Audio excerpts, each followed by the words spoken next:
Sumilay ang matamis na ngiti sa labi ni Norman nang makita niyang papalapit sa kanya ang asawa niyang si Juana at ang nag-iisa nilang anak na dalaga na si Luna.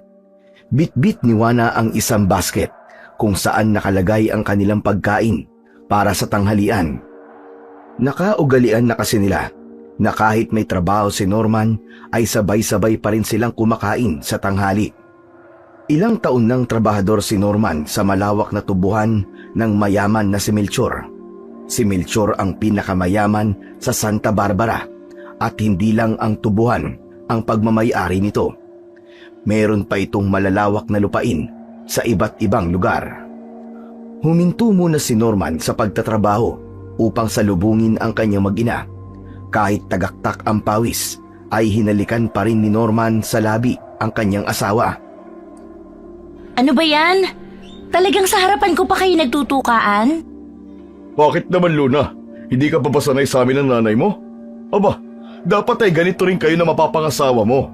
Kahit mahigit 20 taon na kayong kasal, dapat ay palagi pa rin kayong sweet. Anong asa-asawa pinagsasasabi mo, Norman? Hindi pa mag-aasawa ang anak mo. Hindi pa pwede. 23 pa lang siya. Hayaan mo muna siyang maging isang ganap na guro. Aba, Juana, hindi ko naman sinabi na mag-asawa ng anak natin. Pero syempre, darating din siya sa oras na yon, kaya dapat ay mahal na mahal siya na mapapangasawa niya. Diba? Parang ako sa'yo. Mahal na mahal kita. Kiniliti ni Norman ang tagiliran ni Juana, kaya napahagik-gik ito ng malakas. Ano ba, Norman? Huwag mo akong kilitiin. Baka mapaihi ako. Naku, talagang nagmatamisan na naman kayo. Tay, hindi ka pa ba nagugutom? Kasi ako gutom na kanina pa. Tara na nga't kumain na tayo at mukhang kaya masungit tong si Luna dahil gutom na. Natatawang kinuha ni Norman ang basket mula sa kanyang asawa at magkakasama nilang tinungo ang isang mayabong na puno ng mangga. Doon ang pwesto nila sa tuwing kumakain sila ng pananghalian. Naglatag ng banig si Luna at pagkatapos ay inilabas na ni Juana ang mga pagkain na nasa basket. Meron itong isang kalderong kanin, isang plastic container na naglalaman ng kanilang ulam at 3 piraso ng saging. Inayos na rin ito ang mga pinggan at kubyertos. Kinuha ni Norman ang plastic container at binuksan yun upang makita kung ano ang ulam nila. Napangiti siya nang malaman na adobong baboy na nagmamantika na may kasamang nilagang itlog ang dala ng kanyang mag-ina. Aba, mukhang espesyal ang tanghalian natin ngayon Paborito ko to. Mura kasi ngayon ang kilo ng baboy kaya naisipan kong mag-adobo. Papaparami tiyak ang kanin ko nito, panigurado. Iba talagang magmahal ang asawa ko. The best talaga. Aba syempre, mahal na mahal kita Hay nako, kanina pa kayong dalawa ha. Kumain na lang kaya tayo. Lalamig na yung kanin no. Aba, ang bitter naman ng anak ko. Oo na, sige na. Kakain na tayo at baka kaya ka masungit ay tila gutom na gutom ka na.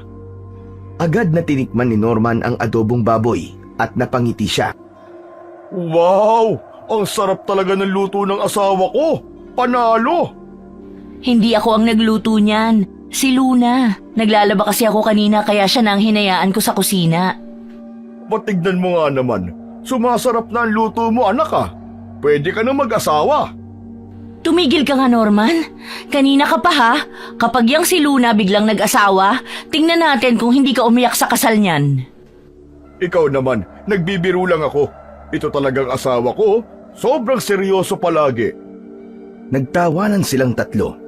Ang ganong eksena ay normal na sa kanilang tatlo.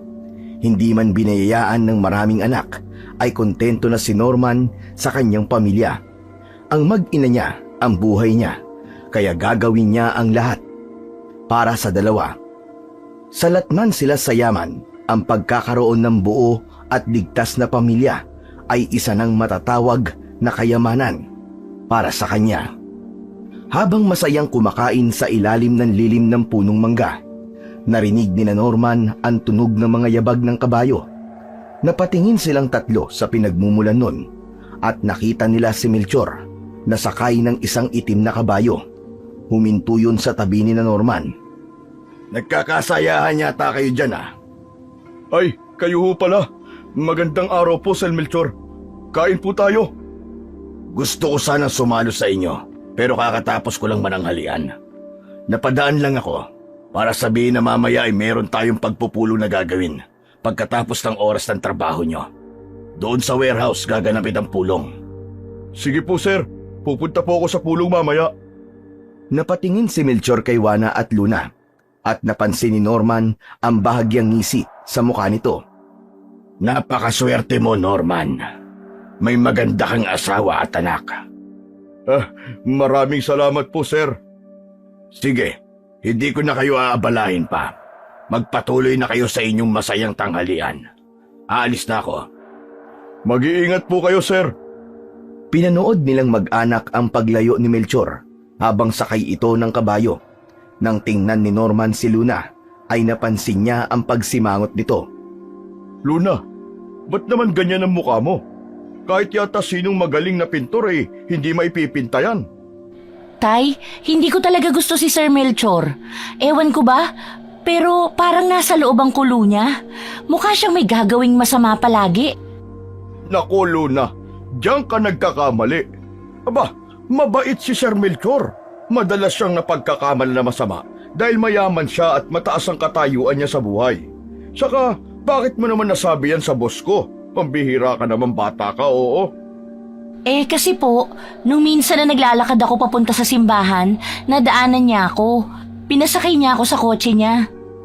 Talaga? Di ba mabait siya? Pinasakay ka niya sa kanyang sasakyan. Hindi pa po tapos ang kwento ko. Nung nakasakay na po ako, tinanong niya kung may nobyo na raw ako. Tapos sabi niya, wag daw muna po ako magbo-boyfriend kasi baka katawan ko lang daw ang habol ng mga lalaki sa akin. Napakunot ang noo ni Norman. Siguro naman wala siyang ibig sabihin doon, anak. Baka nagbibiro lang siya o nagpapayo. Tay, kahit biro, bastos pa rin. Hindi maganda ang dating sa akin ang mga sinabi niya. Naiintindihan kita, Luna. Pero baka nagkakamali ka lang ng interpretasyon sa sinabi niya. Baka wala naman talaga siyang masamang intensyon. Tay, kahit anong paliwanag, nabastusan pa rin ako sa kanya. Tumahimik na lang si Norman at inisip ang sinabi ng kanyang anak. Bagamat malaki ang tiwala niya kay Melchor bilang amo, hindi niya maipagkakaila na may bigat ang salaysay ni Luna. Matapos ang masayang tanghalian, nagpaalam na sina Juana at Luna kay Norman upang umuwi sa kanilang bahay. Sige na, mag-iingat kayo sa paglalakad niyo pa uwi, ha? Ikaw rin, mag-iingat ka sa pagtatrabaho mo rito. Ano ba lang gusto mong ulam mamayang hapunan? Kahit ano, Juana, ikaw na ang bahala. Alam mo namang basta luto mo masarap para sa akin. Nay, umuwi na tayo. Magmamatamisa na naman kayo ni tatay O paano? Mauuna na kami, ha? Pinanood ni Norman ang kanyang mag-ina habang naglalakad ang mga yon papalayo hanggang sa nawala na ang dalawa sa kanyang paningin. Bumalik na si Norman sa kanyang trabaho sa tubuhan. Hawak ang kanyang pangtabas. Sinimulan na niyang tabasin ang mga tubo. Mabilis ngunit maingat ang bawat galaw niya. Ramdam niya ang matinding sikat ng araw, ngunit hindi yun naging hadlang sa kanyang sipag. Sa bawat araw ng kanyang pagtatrabaho ay iniisip niya ang kanyang mag-ina dahil ang dalawa lamang ang inspirasyon niya sa kanyang buhay. Pangarap ni Norman na makapag-ipon ng sapat upang makapagpatayo ng mas maayos na bahay para kina Juana at Luna. Gusto niyang bigyan ng mas maginhawang buhay ang kanyang pamilya. Ngunit higit sa lahat, nais niyang protektahan ang kanyang mag-ina mula sa anumang kapahamakan. Para kay Norman, wala nang mas mahalaga kaysa sa kaligtasan at kasiyahan ni Juana at Luna. Handa siyang ibuwis ang lahat, kahit ang sarili pa niyang buhay, para sa dalawa. Matapos ang mahabang araw ng pagtatrabaho sa tubuan, nagpunta si Norman sa warehouse tulad ng bilin ni Melchor. Naroon na ang ibang mga trabahador. Nagkumpulan at nag-uusap ang mga yon habang hinihintay ang kanilang amo. May ilan na nagpapahinga sa tabi. Pawisan at pagod ang ilan mula sa maghapong trabaho. Ilang sandali pa, dumating na nga si Melchor. Tumahimik ang lahat nang tumayo ito sa unahan nilang lahat. Magandang hapon sa inyong lahat. Pasensya na kung naantala ang pag-uwi nyo sa inyong mga bahay. Gusto ko lang kayong pasalamatan sa inyong pagsusumikap dito sa aking tubuhan. Alam kong hindi madaling trabaho to, kaya't taus-puso ko nagpapasalamat sa bawat isa sa inyo. Nagpalakpakan ang mga tao. Naramdaman ni Norman ang pagpapahalaga ni Melchor sa kanilang lahat. Kaya naman, sa darating na Sabado, ipagdiriwang ko ang aking kaarawan. Taon-taon, nasanay na akong magkaroon ng magarbong salo-salo sa aking bahay. Pero ngayong taon, naisip kong ibahin ang paraan ng aking pagse-celebrate ng aking birthday. Gusto kong ipagdiwang ang aking kaarawan, kasama kayong lahat. Ang mga taong nag-aalay ng kanilang sipag at tiyaga para sa aking tubuhan. Kaya iniimbitahan ko kayong lahat sa bahay ko sa Sabado ng gabi. Muling nagpalakpakan ang mga trabahador at ang ingay ng kanilang tuwa ay umalingaw-ngaw sa warehouse. Si Norman, kasama ang ilan pa, ay hindi makapaniwala sa kanilang narinig. Ang gusto ko sana ay lahat kayo ay makadalo. Isa yung selebrasyon para sa ating lahat. Lalo pang lumakas ang kasiyahan ng mga trabahador. Si Norman ay ngumiti habang nakatingin kay Melchor. Naisip niya na talagang mali si Luna nang naiisip. Dahil ramdam niya ang kabutihan sa puso ng kanyang amo.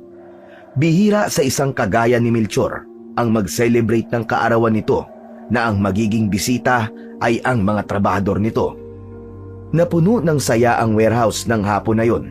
Sa kabila ng pagod ay excited si Norman sa darating na Sabado. Buong-buo ang tiwala niya na mabuti ang intensyon ng kanilang amo at sabik siyang maging bahagi sa selebrasyon sa kaarawan nito. Pagkatapos ng maikling pulong ay pinauwi na sina Norman ni Melchor. Pagdating niya sa kanilang bahay ay nakita niya si Luna na nanonood ng isang palabas sa maliit at luma nilang telebisyon. Simple lang ang bahay na yon ni Norman. Gawa yun sa pinagtagpi-tagping kahoy at yero, ngunit malinis at maayos. Sa maliit nilang sala ay naroon ang luma nilang telebisyon. Sa harapan nun ay may isang mahabang bangko na gawa sa kawayan kung saan nakaupo si Luna. Meron dong 2 maliit na kwarto na ang isa ay para kay Luna at ang isa naman ay para sa kanilang mag-asawa. Nang makita ni Luna si Norman, ay agad itong tumayo at nagmano sa kanya. Agad naman na bumalik si Luna sa pagkakaupo upang ituloy ang panunood sa telebisyon. Nagtungo si Norman sa kusina. Naroon si Juana na abala sa pagluluto. Lumapit si Norman kay Juana at niyakap ito mula sa likuran. Aba, anong niluluto ng pinakamaganda at nag-iisa kong asawa? Naku Norman, ang init-init tapos iyayakap ka pa ng ganyan. Nilagang baboy. Kanina adobo, ngayon naman nilaga. Bakit? Ayaw mo ba? May sinasabi ba akong ayaw ko? Lahat nga ng luto mo, gustong gusto ko eh. Sus, bolero ka talaga. Kumusta nga pala ang trabaho mo? Mabuti naman. Aba, meron nga pala akong sasabihin sa'yo. Tungkol ba yan dun sa pulong na nabanggit kanina ni Sir Melchor? Oo, tungkol nga dun. Akalain mo, inimbitahan kami ni Sir Melchor sa bahay niya. Kaarawan kasi niya sa Sabado. Napahinto si Juana sa paghahalo ng niluluto at tumingin kay Norman nang may pagtataka. Ha? Imbitado kayo sa kaarawan niya? Totoo ba yan? Hindi ba kapag birthday niya palagi silang may malaking party sa bahay nila? Totoo, Juana. Hindi nga rin kami makapaniwala eh. Pero sabi niya, gusto niyang magdiwang kasama ang lahat ng trabahador sa tubuhan. Aba, ang bait naman pala talaga ng amo mo. Sinabi mo pa, baka paraan niya yun para pasalamatan kami sa pagtatrabaho namin sa kanya. O basta, kapag pupunta ka ron, huwag ka masyadong maglalasing. Magtitira ka ng pang-uwi mo, ha? Hehe, hindi naman siguro inuman yun. Hayaan mo, mag-uuwi ako ng pagkain na pasalubong sa inyo ni Luna. Ibinalik ni Juana ang atensyon sa paghahalo sa nilagang baboy. Ngunit naramdaman ni Norman na tila may kung anong bumabagabag sa kanyang asawa. Norman, alam mo ba, nakakaawa yung anak na dalaga ng kumari natin na si Mila. Ha? Bakit naman? Ano nangyari? Ginahasa raw ng abwak. Nangyari raw yun nung nakaraang gabi. Naglalakad yung anak ni Maring Mila ng mag-isa. Galing yata sa trabaho sa bayan. Tapos, hinarang ng abwak at hinila sa talahiban. Abwak? Ano naman yung abwak? Ngayon ko lang narinig yun ah. Isang uri ng aswang ang abwak, Norman. Nag-aanyo ito na parang taong bayawak. May mahabang buntot, matutulis na kuko, at nakakakilabot na itsura. Natawa si Norman at halatang hindi siya naniniwala sa sinabi ni Juana. Abwak? Taong bayawak? Baka naman kwentong barbero lang yan. Akala ko ba ang aswang ay pumapatay ng tao at kinakain to? May aswang rin palang nanggagahasa. Norman, totoo ang abwak. Si Mila na nga mismo ang nagsabi. Yung anak nga niya, hanggang ngayon takot nang lumabas ng bahay nila. Hindi na sumagot si Norman. Tinignan niya si Juana at nakita niya ang kaseryosohan sa mukha nito. Kaya nga natatakot ako, Norman. Kung meron palang aswang dito sa Santa Barbara, ibig sabihin, hindi na tayo ligtas dito lalo na tuwing gabi. Sa totoo lang, hindi ako naniniwala sa abwak na yan eh. Pero totoo man o hindi ang abwak na sinasabi mo, wala kang dapat ikabahala dahil handa kong protektahan kayong dalawa ni Luna sa lahat ng oras. Lahat kaya kong harapin, kahit na abwak pa o taong bayawak o kung anumang aswang pa yan. Salamat, Norman. Alam ko na hindi mo kami pababayaan ni Luna. Pero hindi ko pa rin maiwasang matakot. Basta magtiwala ka lang sa akin, asawa ko. Walang makakapanakit sa inyo ng anak natin habang nabubuhay ako. Pinapangako ko yan. Hinaplos ni Norman ang pisngi ni Juana at ngumiti ito. Umasa siya na sa kanyang sinabi ay nabawasan kahit paano ang pag-aalala ng kanyang asawa. Simula noon ay may napansin si Norman sa lugar nila sa tuwing umuuwi siya galing sa tubuan. Napansin niyang halos lahat ng bahay ay sarado na kahit maaga pa lang.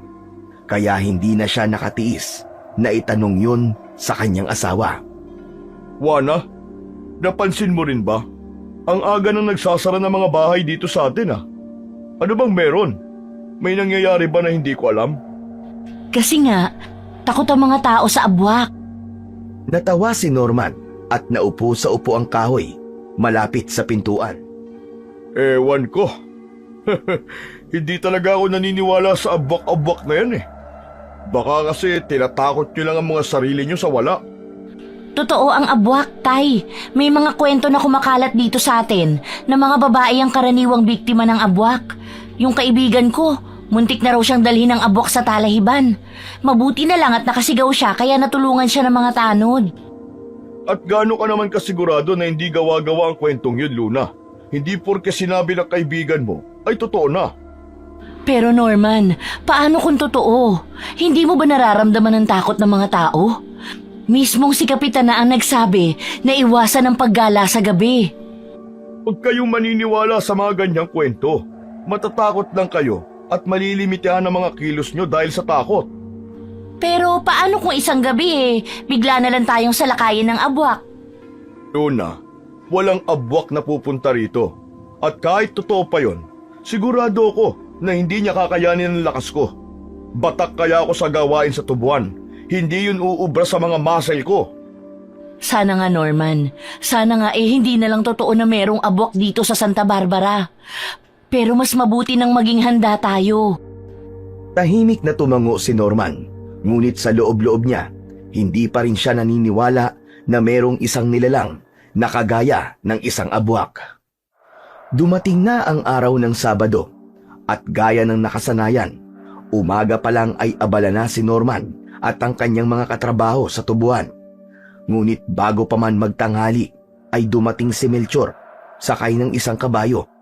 Tinawag nito ang lahat ng trabahador nito. Magandang umaga sa inyong lahat. Dahil kaarawan ko ngayon, ay maaga ko kayong pauuwiin. Pagkatapos natin mag-usap dito, ay pwede na kayong umuwi. Gusto kong makapaghanda kayo para sa salo-salo natin mamayang gabi sa bahay ko. Nagpalakpakan ang mga trabahador. Hindi nakatiis si Norman na magtaas ng isang kamay dahil may nais siyang itanong. Ano yun, Norman? Sir Melchor, kailangan po ba namin magsuot ng magagarang damit? Baka maging alangan kasi kami kung simpleng kasuotan lang ang isusuot namin mamaya. Ngumiti si Melchor at umiling. Hindi, Norman. Kung anong komportable kayong isuot, yun ang inyong isuot. Ang mahalaga, makakasama ko kayong lahat sa selebrasyon ng aking kaarawan. At isa pa, huwag na kayong mag-abala na magdala ng regalo. Sapat na sa akin ang sipag at pagiging tapat nyo sa trabaho bilang regalo nyo sa akin. Nako, maraming salamat po talaga, Sir Melchor. Napakabuti nyo po talaga sa amin. Wala yun, Norman. Sige na, umuwi na kayo at magpahinga. Mamaya ay magkikita-kita tayo ulit sa bahay ko. Nagpasalamat ang lahat at nagsimula ng mag-uwian ang mga trabahador. Habang naglalakad pa uwi, ay napangiti si Norman dahil naisip niya kung gaano kabuti ang kanyang amo. Sa isip niya ay maling-mali talaga si Luna sa mga hinala nito kay Melchor dahil para sa kanya ay napakabait at mapagkumbaba nito. Kinagabihan, isinuot ni Norman ang pinakamaayos niyang damit. Isa yung puting polo at asul na pantalon na bahagyan ng kupas pero malinis at planchado. Habang nakaharap siya sa maliit na salamin na nakasabit sa dingding, ay napansin siya ni Luna na noon ay nanonood ng telebisyon. Pormadong-pormado kaya, tatay ah. Saan ang lakad mo? Natawa naman si Norman at inayos ang kwelyo ng kanyang polo. Birthday ni Sir Melchor, anak. Nakalimutan mo na ba? Siyempre, kailangan presentable ako kahit papano, hindi ba? Ang gwapo mo ngayon, tay. Sana ganyan lagi ang suot mo. Aba, ang ibig bang sabihin kapag ganito lang ang suot ko, saka lang ako gwapo? Natawa si Luna sa sinabi ni Norman. Maging si Norman ay natawa na rin, pero agad yung naputol nang mapansin niya si Juana na nakatingin sa kanya. Habang may pag-aalala sa muka, nilapitan niya ang kanyang asawa at hinawakan ang isa nitong kamay. Juana, may problema ka ba? Norman, huwag ka na lang kayang tumuloy sa pupuntahan mo. Kanina pa ako kinakabahan eh. Parang may masamang mangyayari. Dahil ba to sa sinasabi mong abwak? Oo, Norman. Hindi ako mapalagay. Paano kung totoo na meron ngang abwak dito sa atin?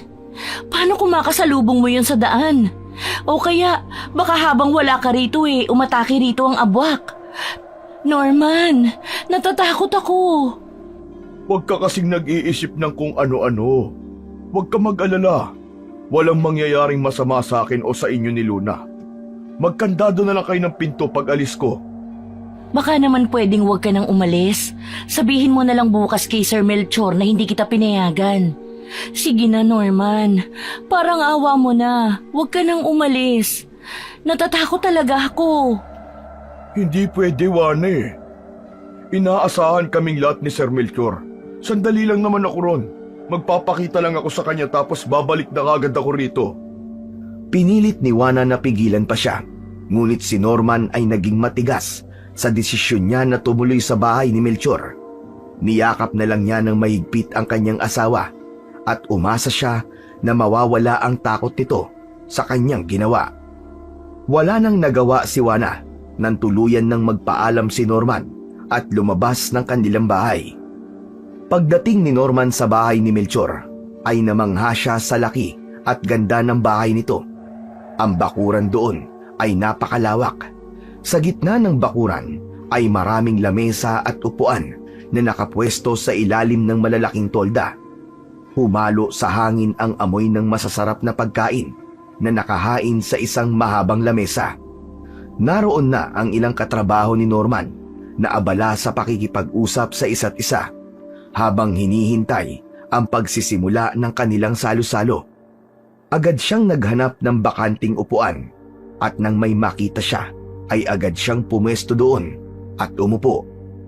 Maya-maya pa, bumukas na ang malaking pinto ng bahay at lumabas si Melchor mula roon. Sa kabila ng yaman na meron nito, ay pinili nitong magsuot ng simple. Nakasuot si Melchor ng pulang polo shirt at kaki na pantalon. Kasunod nito, ang ilang kasambahay na may bitbit na malalaking cake. Agad na napatayo ang lahat, kabilang si Norman. Sabay-sabay nilang kinantahan ng happy birthday ang kanilang amo. Kitang-kita ang malaking ngiti ni Melchor habang sinasabayan ng palakpak ang pag-awit nila Norman. Pagkatapos nilang umawit ay pumikit sandali si Melchor at hinipan ang mga kandila na nasa ibabaw ng cake. Salamat sa inyong lahat sa pagdalo sa aking kaarawan. Ang presensya nyo, ang pinakamagandang regalo na natanggap ko ngayong kaarawan ko. Tara na mga kasama, magsikain na kayo. Huwag kayong mahihiya. Ang gusto ko, lahat kayo ay uuwi ng busog at masaya. Nagpalakpakan sina Norman. Matapos yun ay kumuha na sila ng pinggan at kubyertos. Pumila na sila upang kumuha ng pagkain sa mahabang lamesa. Matapos makakuha ni Norman ng pagkain, ay nagtungo na siya sa kanyang lamesa upang tikman ang mga pagkain na kinuha niya. Nang maubos ni Norman ang nasa pinggan, ay hindi siya makapaniwala na lahat ng yun ay masarap.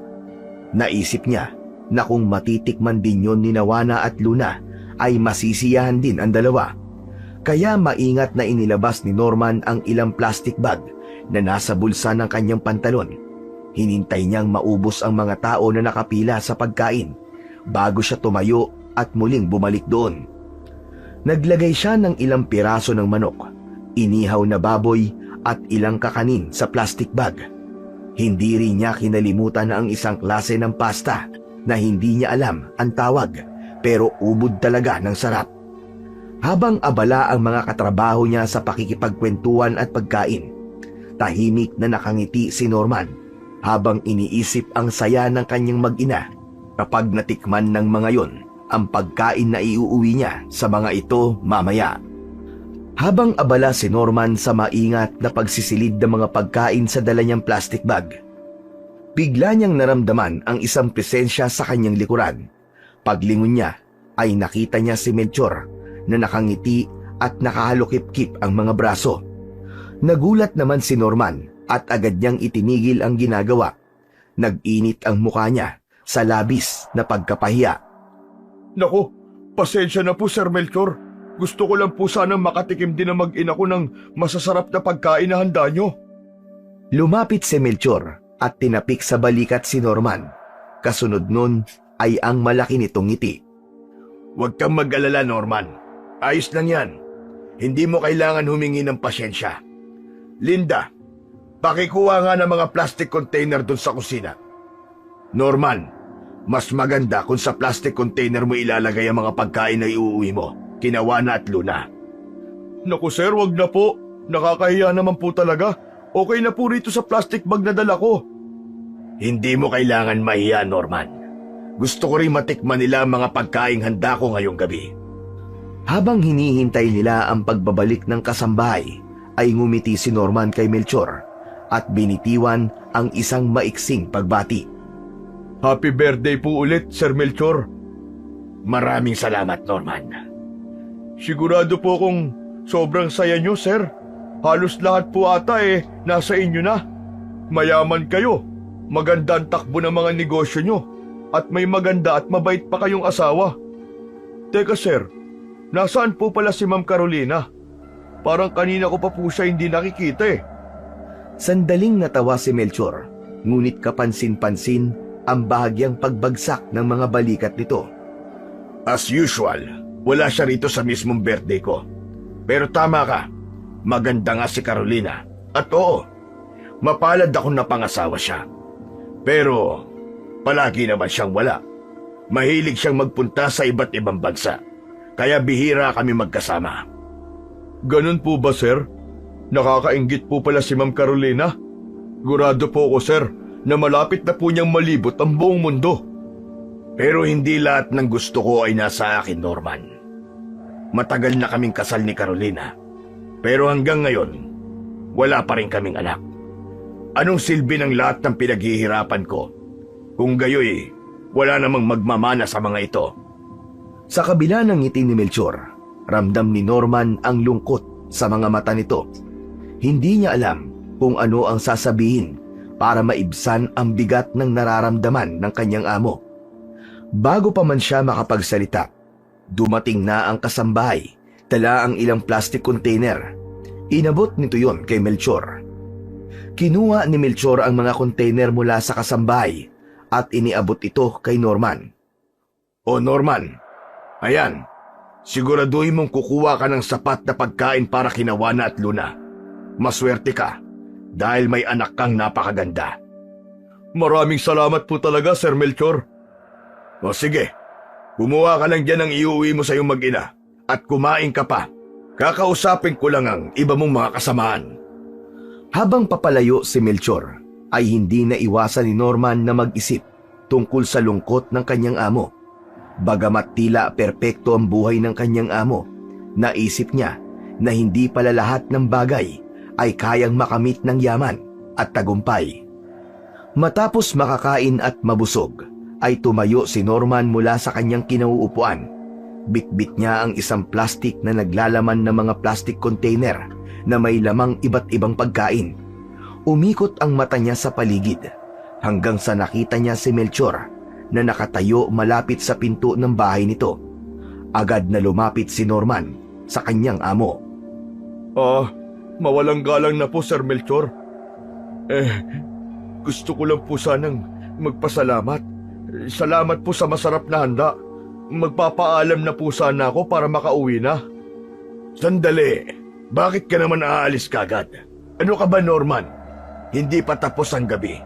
Nagsisimula pa lang tayo. Itinaas ni Melchor ang kamay at tumawag ng isang kasambahay. Linda, ilabas nyo na mga alak at mga pulutan.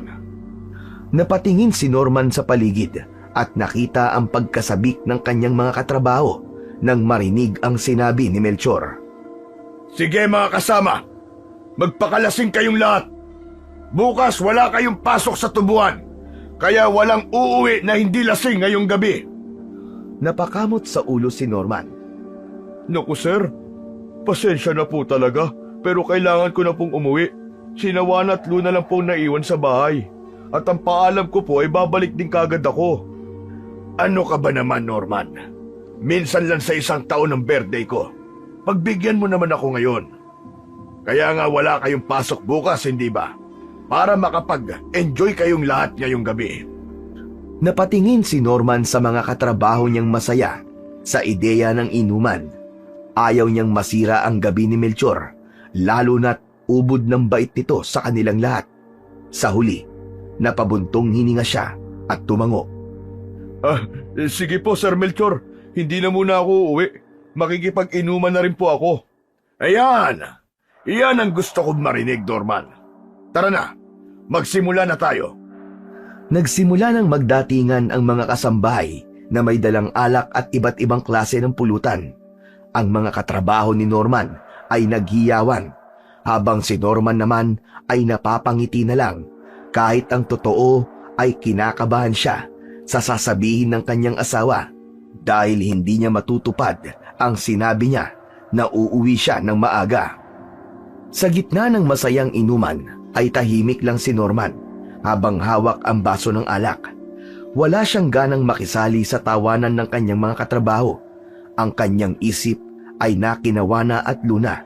Alam niya na ligtas naman ang mga yon sa kanilang bahay, pero hindi niya maalis ang pakiramdam ng pag-aalala na gumagapang sa kanyang dibdib. Hindi niya maintindihan kung bakit siya kinakabahan ng ganon. Para bang may mali, pero hindi niya matukoy kung ano. Pinilit niyang iwaksi ang iniisip. Nagbuhos siya ng alak sa baso at ininom yun ng diretso, pero hindi rin yun nakatulong para maibsan ang kanyang nararamdaman. Sa kalagitnaan ng inuman, napansin ni Norman si Melchor na nagmamadaling lumabas ng gate. Hindi niya yun binigyan ng pansin dahil ang mag-ina niya ang nasa kanyang isipan.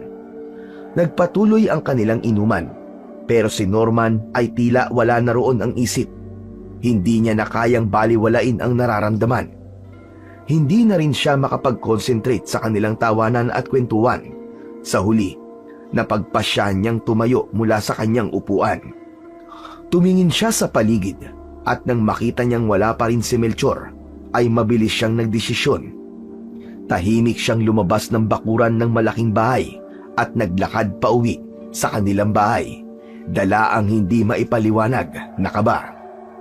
Habang naglalakad pa uwi, pilit na pinapakalma ni Norman ang kanyang sarili.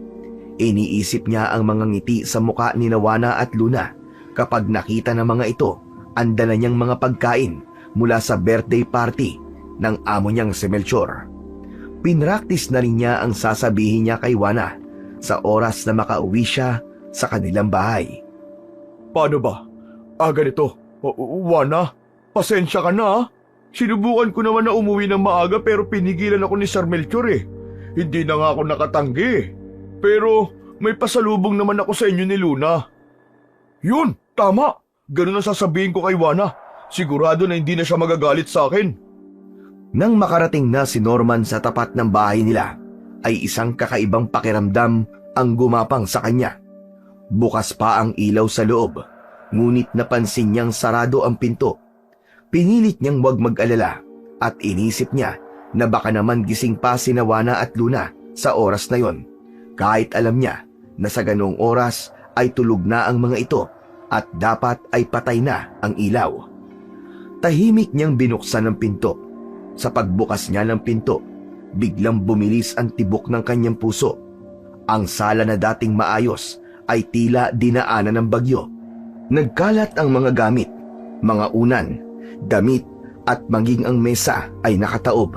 Ang kortina ay napunit at ang mga baso at pinggan ay basag at nasa sahig. Hindi napigilan ni Norman na kabahan. Maya-maya pa ay biglang nakarinig si Norman ng mahinang paghikbi mula sa kwarto ni Juana. Nanindig ang balahibo niya sa narinig. Agad niyang inilapag ang mga plastic container sa lamesa at kinuha ang itak na nakasabit malapit sa pinto. Nilapitan niya ang pintuan ng kwarto at dahan-dahang binuksan yun. Sa pagbukas niya, halos manlambot ang tuhod niya sa tumambad sa kanya. Nakita niya si Juana na walang saplot na nakasiksik sa isang sulok ng kwarto at lumuluha. Nakatulala ito at tila wala sa sarili.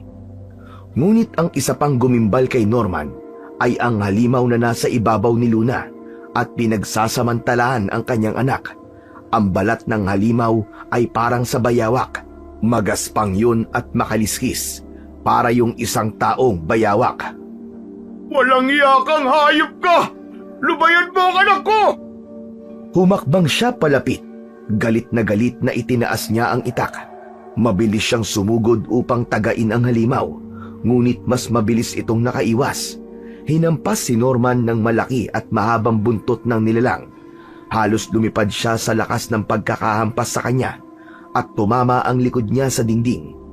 Agad siyang bumangon, ngunit mabilis na tumakas sa nakabukas na bintana ang halimaw. Bumalik ka dito, demonyo ka! Papatayin kita! Papatayin kita! Mabilis na nawala ang halimaw sa paningin ni Norman. Tila kinain yun ng kadiliman. Agad niyang naisip ang kanyang mag-ina. Nang bumalik ang tingin niya sa dalawa, ay doon niya nakita ang kalunos-lunos na itsura ng mga yon. May mga sugat si Juana at Luna sa iba't ibang parte ng katawan na sigurado siya na mula sa matatalas na kuko at kagat. Lumapit si Norman kay Juana at itinayo niya ito. Inupo niya ito sa gilid ng papag sa tabi ni Luna. Kinuha niya ang isang kumot at binalot niya ang kanyang mag-ina gamit yon. Sa pagkakataong yon, ay hindi na napigilan pa ni Norman ang pagpatak ng luha niya mula sa kanyang mga mata. Juana, Luna, patawarin niyo ko. Hindi ko kayo naprotektahan. Tahimik lang ang dalawa habang nakatulala. Kapwa nanginginig ang dalawa. Juana, sabihin mo sa akin, anong nangyari dito? Sino ang halimaw na yun? Sino siya? Biglang tumingin si Juana kay Norman. Nakita niya ang walang hanggang takot sa mga mata ng kanyang asawa. Abwak. Abwak. Paulit-ulit na binigkas ni Juana ang salitang yon. Dahan-dahang tumayo si Norman. Napatingin siya sa paligid at sa pagkakataong yon, naramdaman niya ang mabigat na katotohanan. Totoo nga, ang abwak. Hindi na nagsayang ng sandali si Norman. Matapos niyang mabihisan sina Juana at Luna, ay dumiretso sila sa istasyon ng pulis. Alam niya na kailangan nila yung i-report upang mahuli at pagbayarin ang halimaw na lumapastangan sa kanyang mag-ina. Sa loob ng istasyon ng pulis, tahimik na nakaupo si Norman habang nakaharap sina Juana at Luna sa isang pulis. Bakas pa rin sa mga mukha ng mag-ina niya ang labis na takot. Nang sabihin ng pulis kina Juana at Luna na sabihin ng mga ito ang nangyari, ay lakas loob na nagkwento si Juana. Bigla na lang pong pumasok ang abwak sa bahay namin. Hindi namin alam kung paano siya nakapasok. Narinig ko ang sigaw ng anak ko at tumakbo siya sa kwarto ko. Doon na niya kami pinagsamantalahan. Una niya akong ginahasa. At nang matapos siya sa akin, isinunod niya ang anak ko. Biglang napahinto si Juana sa pagsasalita. Napahagulgol na ito ng malakas, habang si Luna naman ay nakayuko at walang tigil ang pag-agos ng mga luha. Pakiramdam ni Norman ng mga sandaling yon ay nadurog sa napakaliit na piraso ang puso niya nang marinig mula mismo sa kanyang asawa ang nangyari. Labis niyang sinisi ang kanyang sarili dahil kung hindi siguro siya umalis ng gabing yon, ay hindi yun mangyayari sa kanyang mag-ina. Ngunit habang umiiyak si Norman, napansin niya ang pulis na umiiling at natatawa ng bahagya. Alam niya na hindi ito naniniwala sa sinabi ni Juana. Sir, bakit kayo tumatawa? Ano nakakatawa? Humingi ng paumanhin ang pulis. Anito, alam nito na abwak ang tinutukoy ni Juana. Ayon sa pulis, ay hindi ito naniniwala na may ganong nilalang. Marami na raw ang nagpupunta rong mga babae na sinasabing ginahasa ang mga ito ng abwak. Ngunit wala kahit isa na makapagpapatunay na totoo nga ang abwak. Totoo ang abwak. Kahit ako nung una hindi ako naniniwala. Pero nakita siya mismo ng aking mga mata. Isa siyang taong bayawak. Hindi pa rin nakumbinsi ni Norman na maniwala ang pulis at pinanindigan pa rin nito na hindi totoo ang abwak. Hindi niyo ba kami paniniwalaan? Hindi niyo ba nakikita ang mga sugat sa katawan nila? Ang takot sa mga mata nila? Nang tumaas ang boses ni Norman, ay pinagalitan siya ng pulis. Ayon dito, walang karapatan si Norman na sigawan siya. Sadya lang daw na mahirap intindihin ang kwento ni Juana at ng iba pang kababaihan na nagreklamo ng kagaya ng kina Juana at Luna. Mahirap intindihin? Sabihin niyo kung hindi niyo kami tutulungan. Kayo ang dapat magbigay ng hustisya sa nangyari sa pamilya ko. Sa puntong yun, lalong bumigat ang loob ni Norman. Naramdaman niya ang kawalan ng kakampi sa sistemang inaasahan sana niyang magbibigay ng hustisya sa nangyari sa kanyang mag-ina. Matapos na magtungo sa istasyon ng pulis, ay umuwi na kagad sina Norman sa kanilang bahay. Binuksan niya ang pinto at inalalayan sina Juana at Luna papasok. Dinala niya ang mag-ina sa kwarto nilang mag-asawa. Umupo ang dalawa sa gilid ng papag. Dito muna kayo ha. Magpahinga na kayong dalawa. Hindi sumagot si Juana. Gaya ni Luna ay nakatingin lang ito sa kawalan. Lumabas muna ng kwarto si Norman upang simulan ayusin ang kalat at gulo sa kanilang bahay. Isa-isa niyang pinulot ang mga gamit na nasa sahig habang tumutulo ang luha sa kanyang mga mata. Ang bawat piraso ng basag na plato ay parang piraso ng dignidad ng kanyang mag-ina na nagkanda durug-durug. Pagkatapos linisin at ayusin ang bahay, bumalik si Norman sa kwarto kung saan naroon sina Juana at Luna. Nakaupo pa rin ang mag-ina sa gilid ng papag. Kapwa walang imik ang mga ito, habang bakas pa rin ang takot sa muka. Naiiyak na lumapit si Norman sa dalawa. Kayo mag-alala.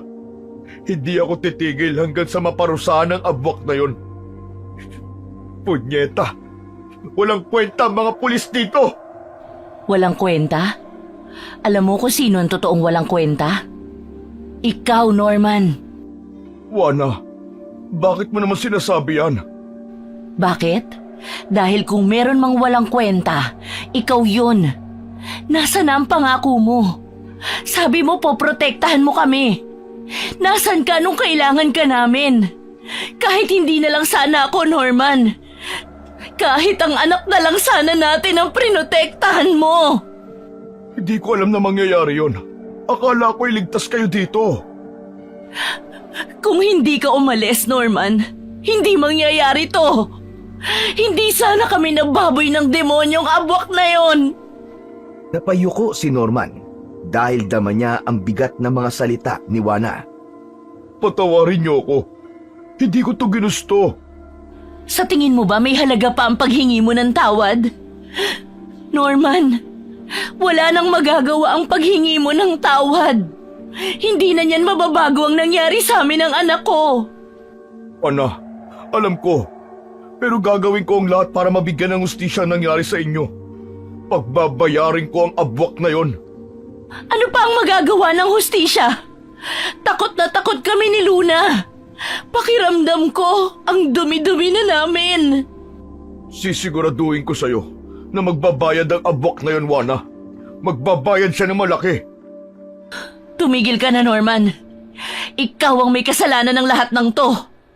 Kung hindi mo inuna ang birthday party na yon, hindi ito mangyayari. Lumabas ka na muna. Ayaw ka naming makita. Lumabas ka! Ayaw ka naming makita! Ana, parang awa mo na. Huwag mo sabihin yan. Mahal ko kayo. Lumabas ka! Ayaw ka naming makita! Lumingon si Norman kay Luna at umasa siyang may makikita siyang pag-unawa sa kanyang anak. Luna, anak. Patawarin mo ko. Hindi nagsalita si Luna, ngunit tiningnan siya ng masama ni Luna. Puno ng hinanakit ang mga mata nito. Parang tinusok ng libo-libong karayom ang puso ni Norman. Hindi na siya nagsalita pa. Dahan-dahan siyang lumabas ng kwarto at isinara ang pinto nun, habang ang mga hikbi ni Juana ay patuloy na bumabalot sa katahimikan. Sa labas ng kwarto, napaupo si Norman sa sahig. Sumandal siya sa dingding at tumingala sa kisame. Nabalot ng galit at pagsisisi ang kanyang damdamin. Sa kanyang isipan ay muling bumalik ang itsura ng abwak. Ang mga mata nitong nagliliyab sa kasamaan at ang balat nitong malabayawak. Hindi ko hahayaan na matakasan mo ang ginawa mo sa mag-ina ko. Magbabayad ka sa ginawa mo sa kanila. Isinusumpa ko! Isinusumpa ko! Sa kabila ng lungkot at kawalan ng pag-asa, isang matinding galit ang bumalot sa puso ni Norman. Hindi siya papayag na doon lang matatapos ang lahat. Makalipas ang ilang araw, ay walang naging pagbabago sa pakikitungo ni Juana at Luna kay Norman. Nanatiling ilag ang dalawa sa kanya, na lalong nagpabigat sa kanyang kalooban. Pero alam ni Norman na walang-wala ang sakit na nararamdaman niya sa sakit na nararamdaman ng kanyang mag-ina. Isang madaling araw, mag-isang nakahiga si Norman sa papag sa kwarto na dati ay ginagamit ni Luna. Gising na gising pa rin siya ng sandaling yon dahil sa dami ng gumugulo sa kanyang utak. Bukod kasi sa nangyari sa kanyang mag-ina, isa pang iniisip niya ay ang pagkalat sa lugar nila sa nangyari kina Juana at Luna. Wala siyang ideya kung paano yon nalaman ng ibang tao. Iniwasan nila yung mangyari dahil ayaw niyang mahusgahan ng mga tao ang kanyang mag-ina. Dahil sa nangyari, mas lalong hindi na lumabas ng bahay nila sina Juana at Luna. Sa gitna ng pag-iisip ni Norman ay bigla niyang narinig ang malakas na pagsigaw ni Juana sa kabilang kwarto. Sinundan yun ng malakas na pag-iyak ni Luna. Agad na bumalikwas ng tayo si Norman at mabilis siyang tumakbo sa kwarto ni Juana at Luna. Naabutan niya ang dalawa na nasa isang sulok at magkayakap na umiiyak. Ano nangyari? Huwag mo kaming hahawakan. Lumayo ka! Layo! Ana, Luna, hindi niyo na kailangan matakot. Nandito na ako. Lumabas ka na! Hindi ka namin kailangan!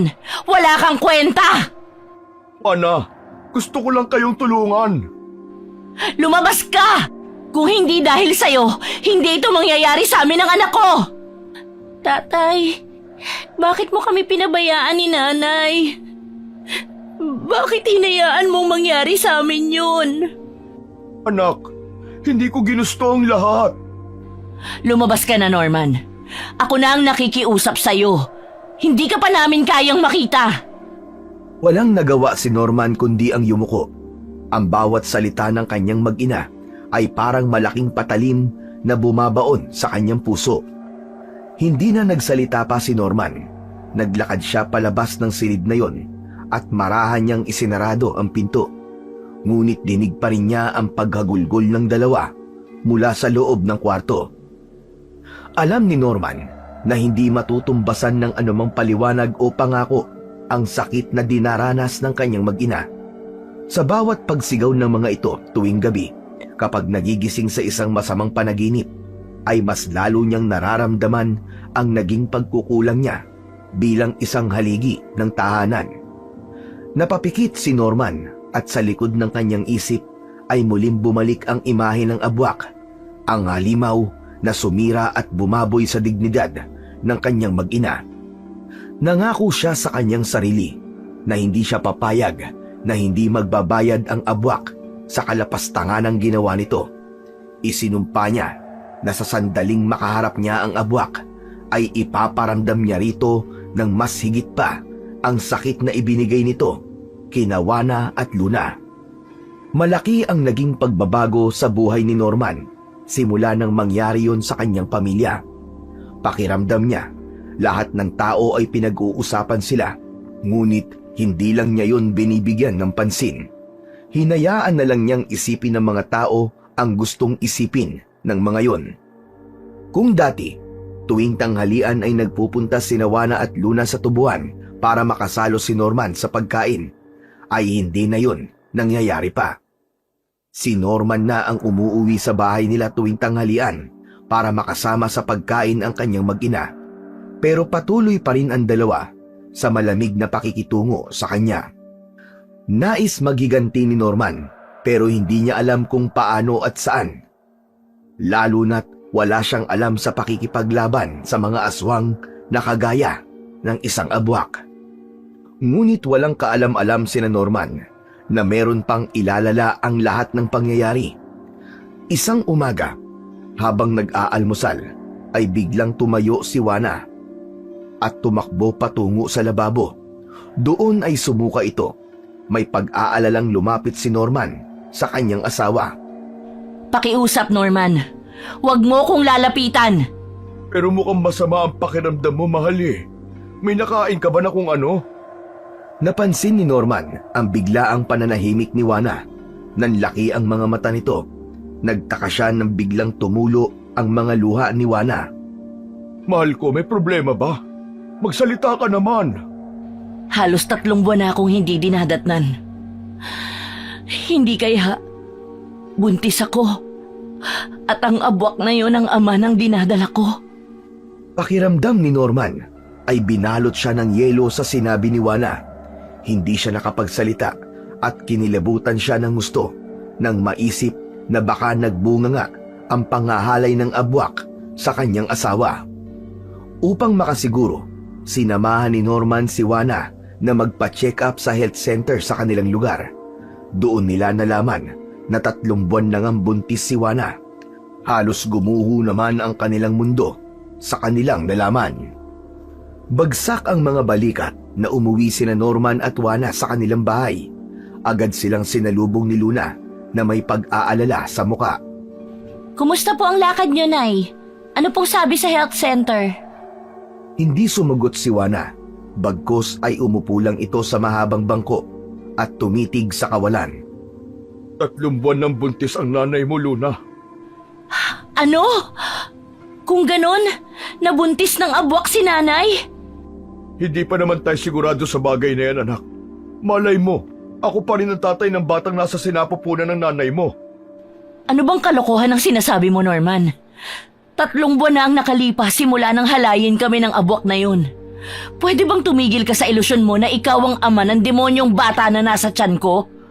Ang dapat dito ay mawala. Ayokong dalhin ang anak ng abwak na yon. Biglang pinagsususuntok ni Juana ng paulit-ulit ang sarili nitong tiyan. Mabilis naman na pinigilan ni Norman ang kanyang asawa. Hinawakan niya ang dalawa nitong kamay, pero pilit na kumakawala si Juana. Nang umiyak si Juana, ay mahigpit na niyakap ni Norman ang kanyang asawa. Hindi niya ito pinakawalan, kahit papilit siya nitong itinutulak papalayo. Kasalanan mo ito, Norman.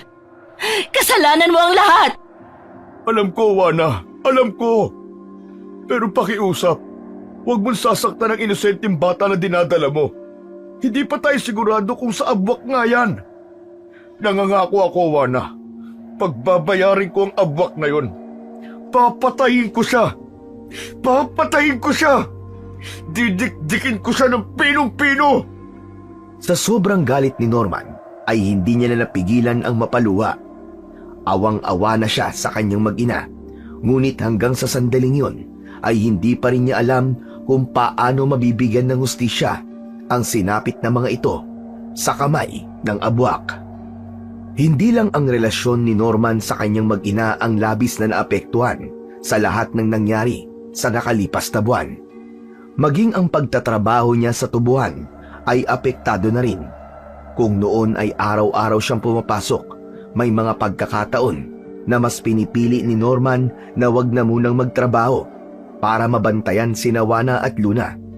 Kapag nasa tubuhan si Norman, hindi niya mabigyan ng buong konsentrasyon ang kanyang pagtatrabaho dahil laman ng kanyang utak ang kanyang mag-ina. Isang tanghali, mag-isang kumakain ng pananghalian si Norman sa ilalim ng puno ng mangga. Hindi niya maiwasang malungkot dahil noon ay sa lugar na yon sila palaging nagsasalo-salo ng pagkain kasama ang kanyang mag-ina tuwing tanghali. Pagkatapos kumain ni Norman, ay biglang lumapit si Melchor sa kanya. Norman, napapansin ko na parang wala ka palagi sa sarili tuwing nagtatrabaho ka. Nakita ko rin sa attendance mo na sa 1 linggo ay halos 4 na araw ka lamang pumapasok. Pasensya na po kayo, Sir Melchor. Parang awa niyo na. Huwag niyo po akong tatanggalan ng trabaho. Hindi kita aalisan ng trabaho. Nag-aalala lang ako sa nangyayari sa'yo dahil hindi ka ganyan dati. Ito ba ay dahil sa nangyari sa mag-ina mo? Alam niyo na po ang tungkol sa bagay na yon. Narinig ko lang, pero hindi ako sigurado kung totoo. Alam mo naman dito sa Santa Barbara, minsan ay mahirap paniwalaan kung ano ang totoo sa hindi. Sa kasamaang palad po, totoo po ang narinig niyo. Totoo pong ginahasa ng isang abwak ang aking mag-ina. Diyos ko, bakit naman sa kanila dapat mangyari ang ganong bagay? Ang totoo po niyan, hindi ko may iwasang sisihin ang sarili ko sa nangyaring yon. Hindi ko sila naprotektahan, Sir Melchor. Bilang isang haligi ng tahanan, obligasyon kong siguraduhin ang kaligtasan nila sa lahat ng oras. Pero hindi ko yun nagawa. Hindi ko yun nagawa, Sir. Yumuko si Norman upang itago ang pag-agos ng kanyang mga luha. Humakbang si Melchor palapit at tinapik siya sa balikat. Huwag mong sisihin ang sarili mo, Norman. Hindi mo kagustuhan ang nangyari. Isa pa, kahit sabihin mo na po protektahan mo sila, hindi pa rin natin kontrol ang mga pwedeng mangyari. Alam ko naman yun, Sir Melchor eh. Pero may isang bagay pa po na mas lalo nagpalala sa galit ko sa walang niyang abwak na yon. Buntis po kayo ng aking asawa at ang hinala namin ay ang abwak ang tatay na dinadala niya. Pero umaasa pa rin ako na sa akin ang batang yun. Ano ka mo? Nabuntis si Juana ng abwak? Yun po ang hinala namin kasi sakto sa 3 buwan ang tiyan niya eh. 3 buwan na rin po simula ng pagsamantalaan sila ng abwak. Kung ganon, mukhang may posibilidad talaga na abwak nga ang ama ng dinadala ng iyong asawa. Nakakalungkot man, Sir Melchor, pero tama po kayo. Pero hindi pa rin po ako nawawalan ng pag-asa. Alam ko na sa amin pa rin papanig ang Diyos. Ano na pala ang plano niyo ngayon ni Juana? Wala pa po. Ang totoo niyan, hindi po kami gano'n nag-uusap sa bahay. Simula po ng pagsamantalaan sila ng abwak. Siguro, hihintay na lang po namin ang panganganak ni Juana. Doon lang kasi namin malalaman ang totoo. Tumangulang si Melchor at hindi na nagsalita pa. Maya-maya pa ay nagpaalam na ito kay Norman.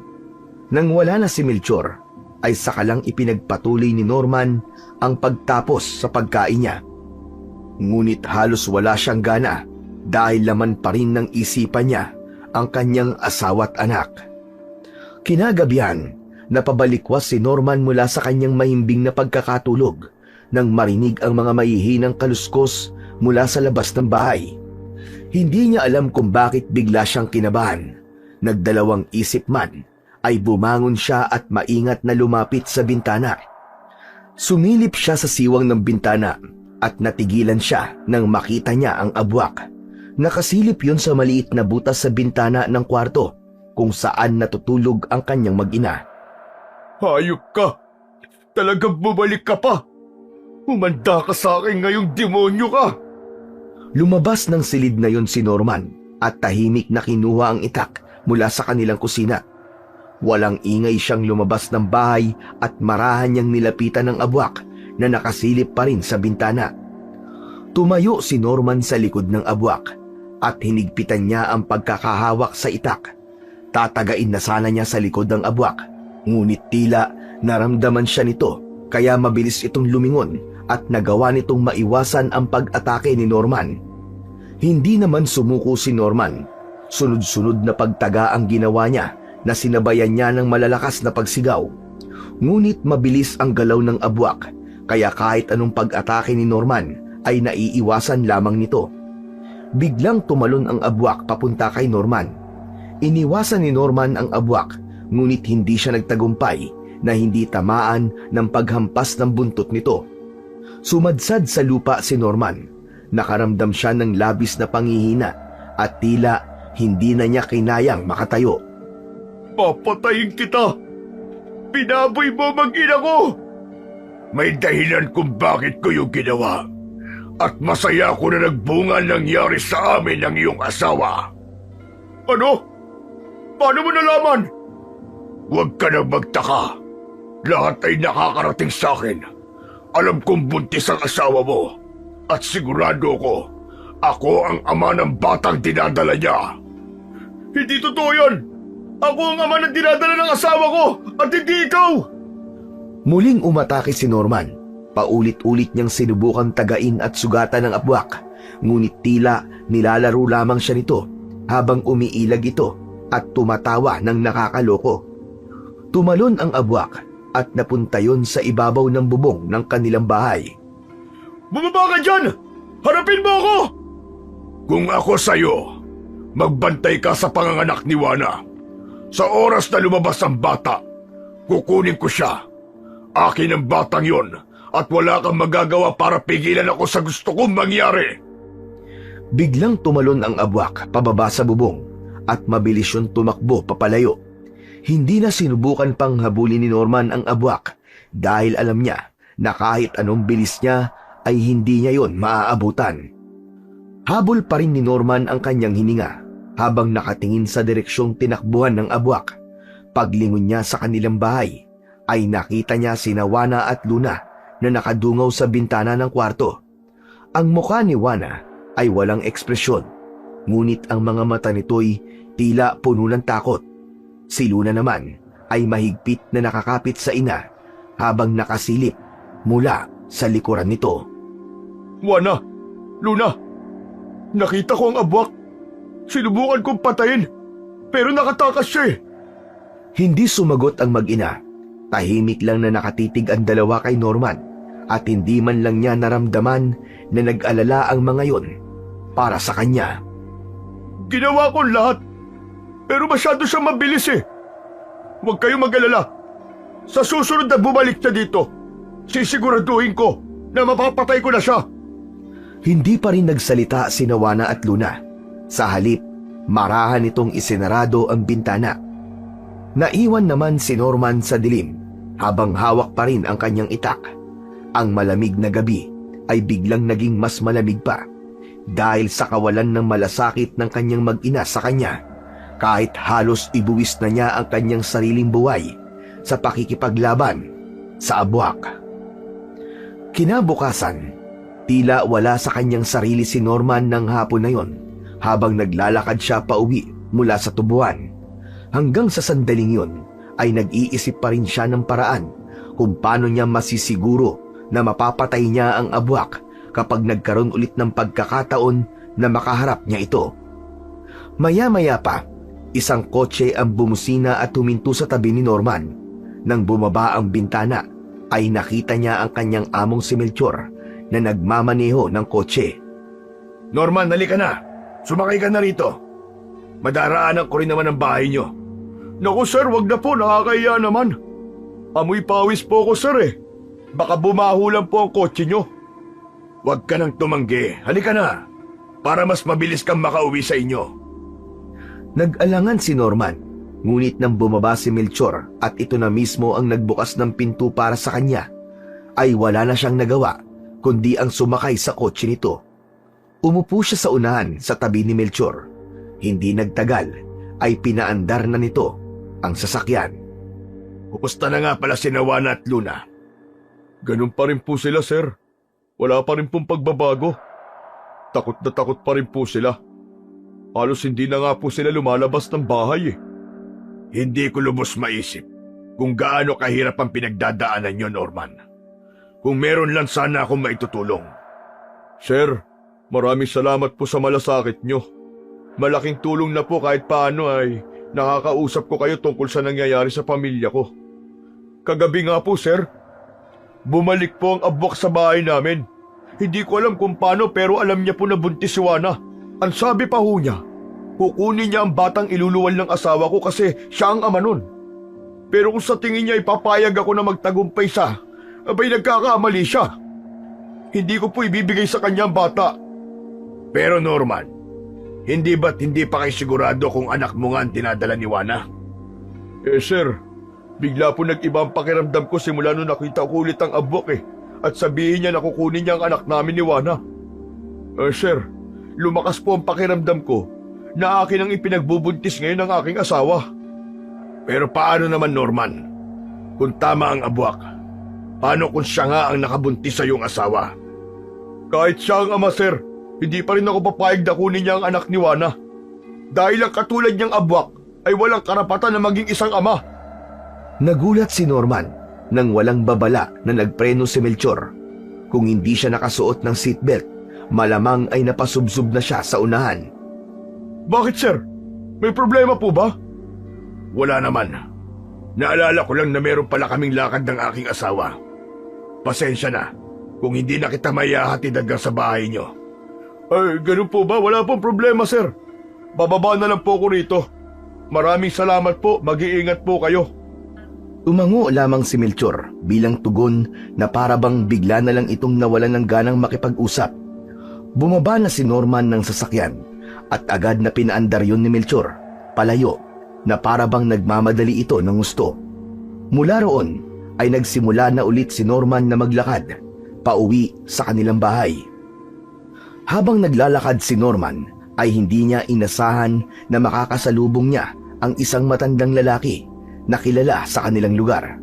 Si Lolo Carmelo yun. May hawak itong tungkod na siyang ginagamit nito dahil hirap na itong maglakad.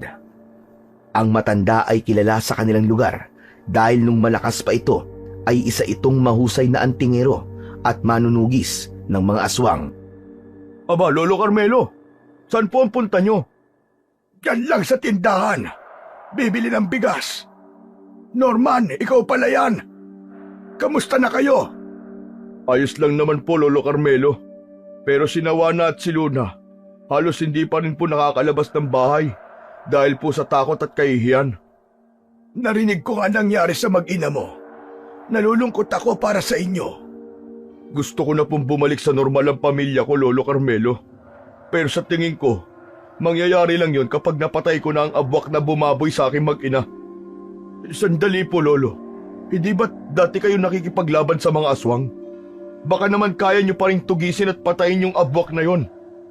Norman, matagal na akong tumigil sa gawain na yon. Tignan mo naman ako. Masyado na ako matanda.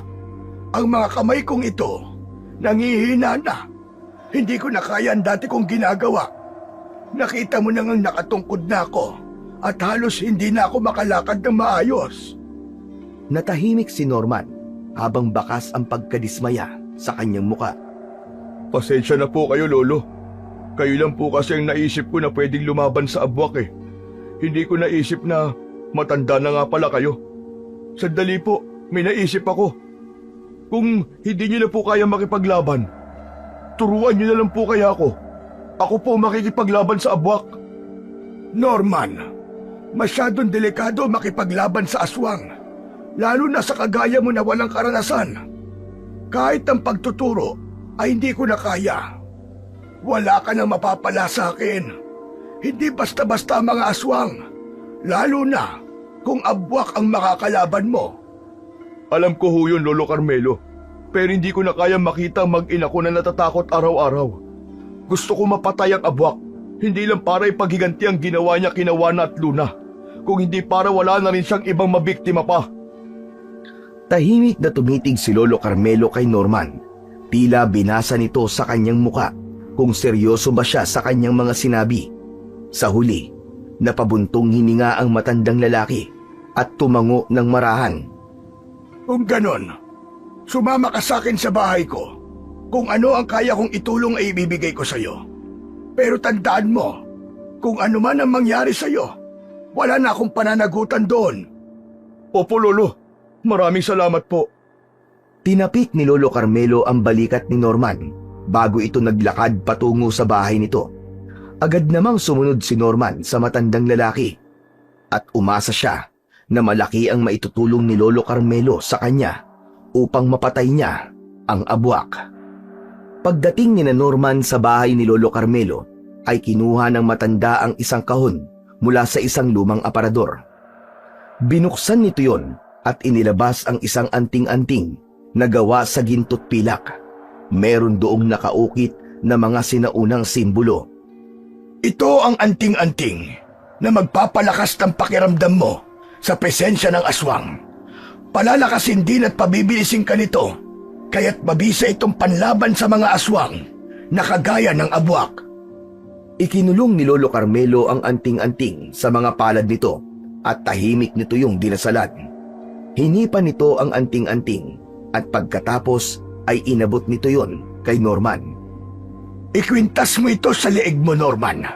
At wag na wag mong aalisin kahit na ikaw ay matutulog o maliligo. Dapat ay maging isa kayo ng anting-anting na yan upang maging mas mabisa ito. Isinabit ni Norman ang anting-anting sa kanyang leeg at agad niyang naramdaman ang kakaibang init na dumaloy sa kanyang katawan. Hindi lang anting-anting ang ibinigay ni Lolo Carmelo. Ipinamana rin nito kay Norman ang mga armas na ginamit nito nung kaya pa nitong makipaglaban sa mga aswang. Ibinigay nito kay Norman ang isang buntot ng pagi at isang patalim. Lahat ng yun ay malugod na tinanggap ni Norman. Yan ang buntot ng pagi. Isa yang epektibong panlaban sa mga aswang. Ang patalim naman na yan ay gawa sa metal na kinatatakutan ng lahat ng mga uri ng aswang. Hanggat maaari, dalin mo ang mga yan palagi. Kung kaya mong itabi sa pagtulog ay gawin mo. Yan lang ang maitutulong ko sa iyo, Norman. Hangad ko ang tagumpay mo. Maraming salamat po, Lolo. Malaking bagay na po ito. Tumango si Lolo Carmelo. Hindi na nagtagal doon si Norman dahil unti-unti nang kumakalat ang dilim sa paligid. Kailangan niya nang makauwi sa kanilang bahay bago mag-alas 6 ng gabi. Pagdating ni Norman sa bahay ay para lang siyang hangin na dumaan sa harapan ni Juana at Luna. Dumiretso siya sa kwarto niya at maingat niyang isinabit ang buntot ng pagi sa likod ng pinto, habang ang patalim naman ay sa ilalim ng kanyang unan upang madali niya yung makukuha kapag kinakailangan. Mabilis na lumipas ang mga buwan. Unti-unti na ring lumaki ang tiyan ni Juana. Sa mga nakalipas na araw, palaging nakatulala ang asawa ni Norman. Halos hindi ito nagsasalita at laging nakatitig sa kawalan, lalo na tuwing umaga. Isang araw, habang nakatanaw si Juana sa bintana ng kanilang maliit na bahay, ay hindi na nakatiis si Norman na hindi ito lapitan. Marahan siyang naupo sa tabi nito. Juana, mahal ko. Alam ko na walang kapatawaran na nagawa kong pagpapabaya sa inyo ni Luna. Pero sana naman, kahit paano ay kausapin niyo ako. Hindi ko kayang masanay na ganito tayo palagi, na parang isang hangin ang turing yung dalawa sa akin. Hindi tumingin si Juana kay Norman. Napako pa rin ang tingin nito sa labas. Alam kong wala ko noong mga panahong kailangan niyo ko. Pero nangangako ko na ipaghihiganti ko kayo. Papatayin ko ang abwak na yon para sa inyo at para wala na siyang mabiktima pa. Biglang tumingin si Juana kay Norman. Narinig ko ang sinabi ng abwak nung unang beses mo siyang labanan. Kukunin niya ang batang isisilang ko dahil naniniwala siya na siya ang ama nito. Anong ibig mong sabihin, Juana? Mas mabuti nga siguro na ibigay ko ang batang ito sa abwak. Ayoko magpalaki ng aswang. Juana, hindi aswang ang anak natin, maniwala ka. Hindi ang abwak ang ama ng batang yan, kundi ako. Gaano ka kasigurado na sa'yo ang batang ito at hindi sa abwak? Basta nararamdaman ko, ako ang ama ng batang yan, Juana. Napailing si Juana at umiwas ng tingin sa kanya. Tama na, Norman. Ayoko na makipag-usap sa'yo. Umalis ka na lang. Nais pa sanang magsalita ni Norman ng mga sandaling yon, pero alam niya na wala na siyang makukuwang sagot mula kay Juana kapag nawalan na ito ng ganang makipag-usap. Kinuha na niya ang kanyang itak at naglakad na siya palabas ng kanilang bahay. Habang naglalakad siya papunta sa tubuan, ay paulit-ulit siyang nagdasal na sana ay dumating ang panahon na mapatawad pa siya ni Juana at Luna. Hanggang sa dumating na ang kabuwanan ni Juana, alam ni Norman na anumang araw sa buwan na yon ay maaari ng manganak ang kanyang asawa. Palagi niyang inihahanda ang buntot ng pagi at patalim dahil nangangamba siya na muling babalik ang abwak, habang ang anting-anting ay hindi niya hinuhubad kahit naliligo o matutulog siya. Isang madaling araw, naantala ang mahimbing na pagtulog ni Norman nang marinig niya ang malakas na sigaw ni Juana mula sa kabilang kwarto. Agad na napabalikwas si Norman ng bangon at mabilis na tumakbo papunta sa silid na kinaroroonan ni Juana at Luna. Pagbukas niya ng pinto, ay nakita niyang namimilipit sa sakit si Juana habang hawak nito ang tiyan. Si Luna naman ay nasa tabi nito, umiiyak at takot na takot. Tay! Kaninang tanghali pa nagle-labor si nanay. Ano? Bakit hindi niyo sa akin sinabi? Sandali lang, Juana. Kumapit ka lang. Tatawagin ko lamang si Aling Pasing. Nataranta na si Norman, pero pinilit niyang kinakalma ang kanyang sarili. Wala nang sinayang na oras si Norman. Lumabas siya ng bahay. Sa kabila ng kaba, nanatili siyang nakatuon sa daan patungo sa bahay ni Aling Pasing, ang kumadrona sa kanilang lugar. Pagdating niya roon, ay malakas niyang kinatok ang pinto ng bahay ng kumadrona. Aling Pasing! Aling Pasing! Tulungan niyo po kami! Manganganak na po si Juana!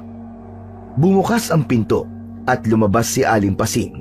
Mukhang handa na ang kumadrona dahil dala na nito ang mga gamit nito na nakalagay sa isang bag. Agad na kinuha ni Norman ang bag ng kumadrona at magkasama na silang bumalik sa bahay nila. Pagdating doon, ay inutusan siya ni Aling Pasing na kumuha ng maligamgam na tubig sa palanggana, alkohol at kung ano-ano pa na magagamit sa panganganak ng kanyang asawa.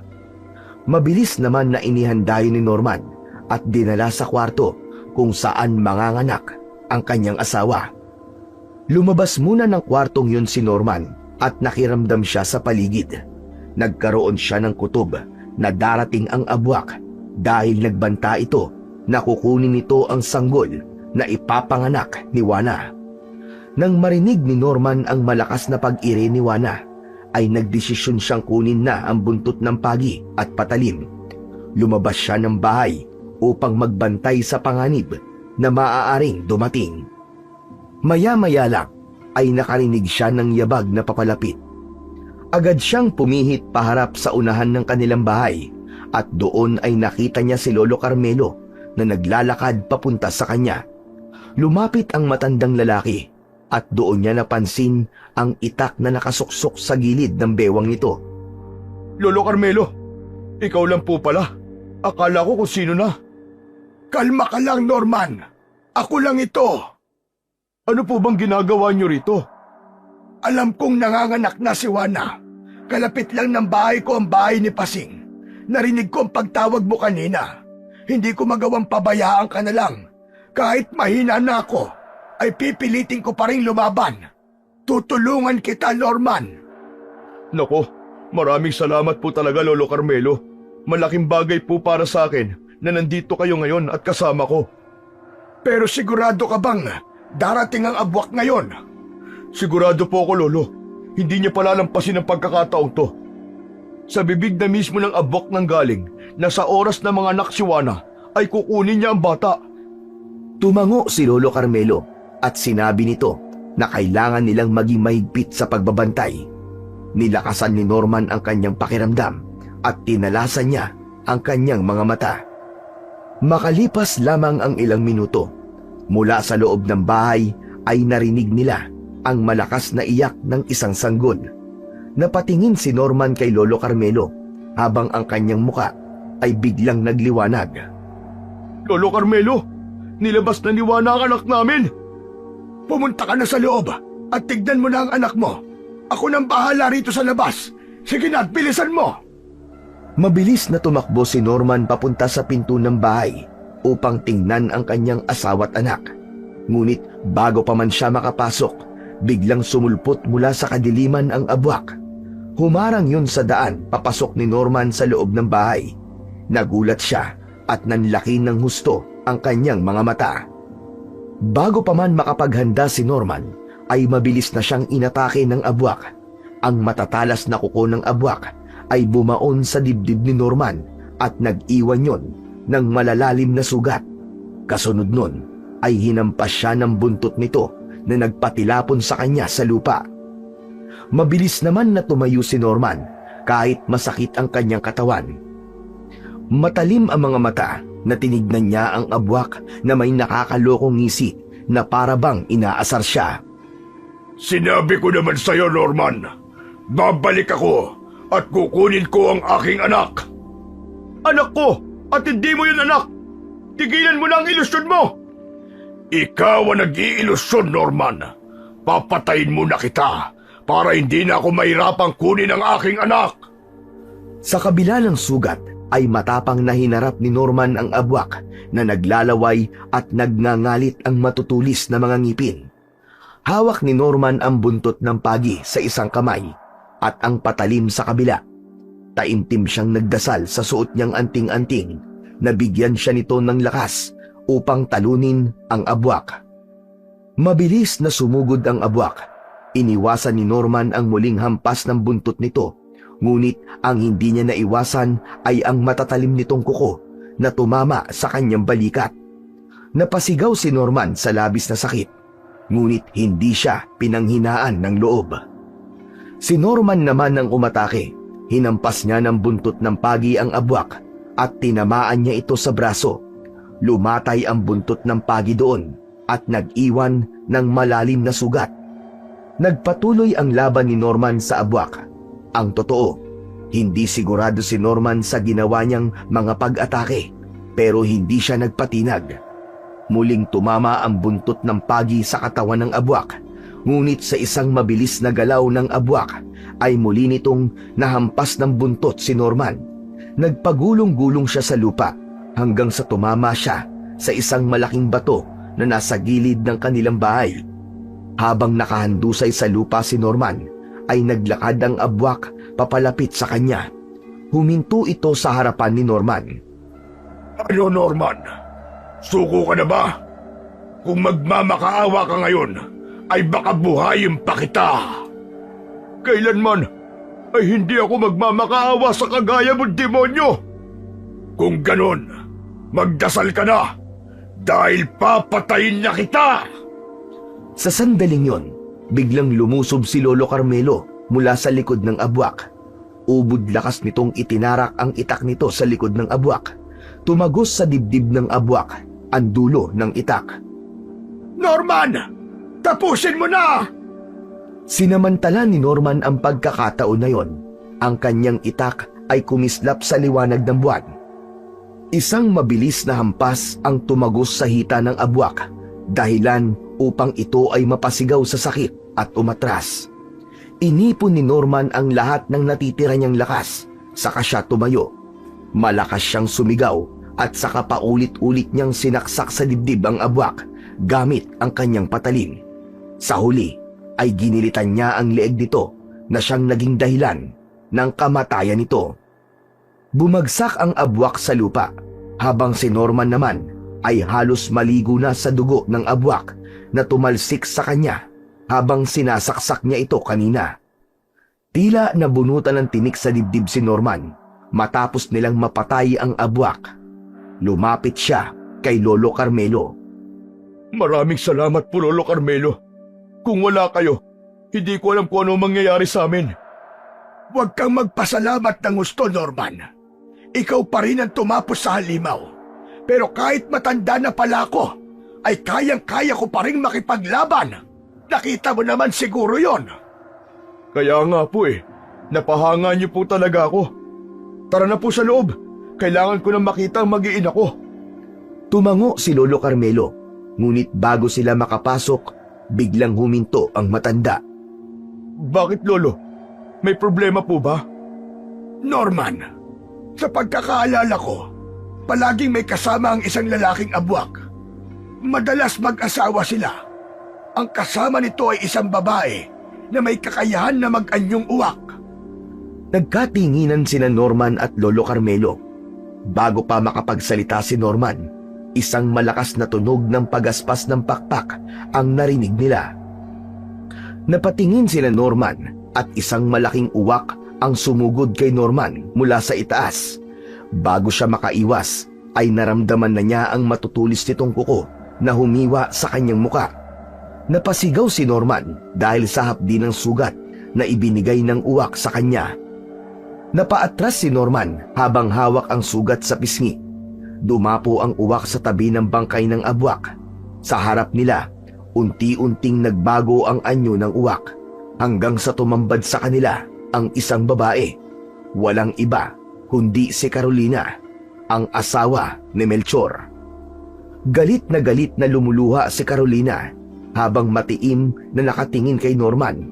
Malakas itong sumigaw at sinabi nito na hindi nito mapapatawad si Norman sa pagpatay nito sa asawa niya. Ano? Asawa mo ang abwak? Kung ganon, si Sir Melchor ang abwak na gumahasa sa aking mag-ina? Inamin ni Carolina na ginagawa yun ni Melchor upang magkaroon ito ng anak dahil walang kakayahan si Carolina na mabuntis. Humakbang si Carolina papalapit kay Norman habang nanginginig sa labis na galit. Agad na inihanda ni Norman ang sarili sa muling pakikipaglaban sa isa pang abwak na nag-aanyong uwak. Biglang nagbago muli ng anyo si Carolina at bumalik ito sa pagiging uwak. Humuni ito ng ubod ng lakas bago ito mabilis na sumugod patungo kay Norman. Sa sobrang bilis ng uwak ay alam ni Norman na wala na siyang oras para makaiwas. Ngunit bago pa makalapit ang uwak kay Norman, ay isang tao ang humarang sa harapan niya na sinundan ng tunog ng pagbaon ng isang bagay sa laman ng isang nilalang. Hindi makapaniwala si Norman nang makita niya si Luna sa kanyang harapan. Hawak nito ang isang mahabang kawayan na may matulis na dulo. Nakatusok yon sa katawan ng malaking uwak. Sa una ay pumapalag-palag pa ang uwak, ngunit hindi nagtagal ay binawian na rin yon ng buhay. Itinapon ni Luna ang kawayan kung saan nakatusok ang uwak sa tabi ng bangkay ng abwak na unang napatay ni Norman at Lolo Carmelo. Hindi makapaniwala si Norman sa ginawa ni Luna, lalo na't matagal nang malamig ang pakikitungo nito sa kanya. Luna anak, ang akala ko'y wala ka ng pakialam sa akin. Sa tingin niyo po ba ay kaya kitang pabayaan? Kahit baliktarin natin ang mundo, tatay pa rin po kita. Kanina pa po pala kayo hinihintay ni nanay sa loob. Sige anak, susunod na ako. Napangiti si Norman. Bakas pa rin sa kanyang muka ang pagod mula sa laban, ngunit may kasiyahan na sa kanyang puso. Naglakad na si Norman papasok sa loob ng bahay habang nakasunod sa kanya si Lolo Carmelo. Nang buksan ni Norman ang pinto ng kwarto, ay bumungad sa kanya si Juana na nakahiga sa banig habang nasa tabi nito ang kanilang bagong silang na anak. Si Aling Pasing naman ay abala sa pagliligpit ng mga gamit nito. Lumapit si Norman at kinarga ang sanggol na nasa tabi ng kanyang asawa. Naluwa siya nang makita ang maamong muka ng bata. Kahit kaunti ay walang bakas ng pagiging abwak ang sanggol. Lalaki ang anak natin, Juana. Lalaki ang anak natin. Norman, wala ka nang dapat ikatakot. Tingnan mo siya. Hindi siya abwak. Sa sandaling yon, ay biglang nawala ang lahat ng takot at kaba ni Norman. Anak ko siya. Ako ang ama niya. Hindi na napigilan pa ni Norman ang kanyang mga luha sa pag-iyak. Pinagmasdan niya ang mukha ng bata at naramdaman niya ang isang uri ng pagmamahal na hinding-hindi niya maipaliwanag. Alam niya at sigurado siya na siya ang ama ng sanggol na yon. Kinaumagahan, nagulat ang mga kapitbahay ni Norman nang makita ang dalawang abwak na nasa harapan ng bahay nila. Habang nagsisiksika ng mga tao upang makita ang mga abwak, ay dahan-dahang nagbago ang anyo ng mga yon. Mula sa nakakatakot na anyo, ay bumalik ang mga yon sa pagiging tao. Nagulat ang lahat nang malaman na sina Melchor at Carolina ang mga abwak sa kanilang lugar. Nabulabog ang buong baryo. Ang mag-asawang kilala at respetado sa kanilang lugar ay hindi nila inaasahang yun din pala ang magdudulot ng takot sa kanilang lahat. Kumalat ang balita sa buong Santa Barbara at naging usap-usapan ang tapang nila Norman at Lolo Carmelo at Luna sa pagpatay sa dalawang abwak. Makalipas ang 1 linggo, habang karga ni Norman sa labas ng bahay ang kanyang anak, ay lumapit sa kanya si Juana. Norman, patawarin mo ko sa lahat ng nasabi ko sa iyo noon. Sinisi kita sa panghahalay ng abwak sa akin at kay Luna. Pero mali ako. Mali kami. Hindi ko dapat sinisi ang taong pilit na nagpoprotekta sa amin. Alam kong hindi mo kagustuhan ang nangyari. Juana, asawa ko. Naiintindihan ko kayo ni Luna. Alam kong mahirap ang lahat ng nangyari, lalo na para sa inyong dalawa. Alam ko rin na hindi na natin maibabalik at mababago pa ang nakaraan. Pero kaya natin magsimula muli, mahal ko. Gagawin ko ang lahat para ibalik ang saya at pagmamahalan sa pamilya natin. Marahang tumango si Juana at ngumiti ng bahagya. Niyakap nito si Norman kasama ang kanilang bagong anak, habang si Luna naman ay masayang nakatingin sa kanila mula sa pintuan ng kanilang tahanan. Matapos ang ilang buwan, unti-unting bumalik sa normal ang buhay ni Norman, at sa bawat araw na lumilipas, lalo nilang pinatutunayan na ang pagmamahal, pagpapatawad at pagkakaisa ang tunay na sandata laban sa anumang dilim na maaaring dumating sa kanilang buhay.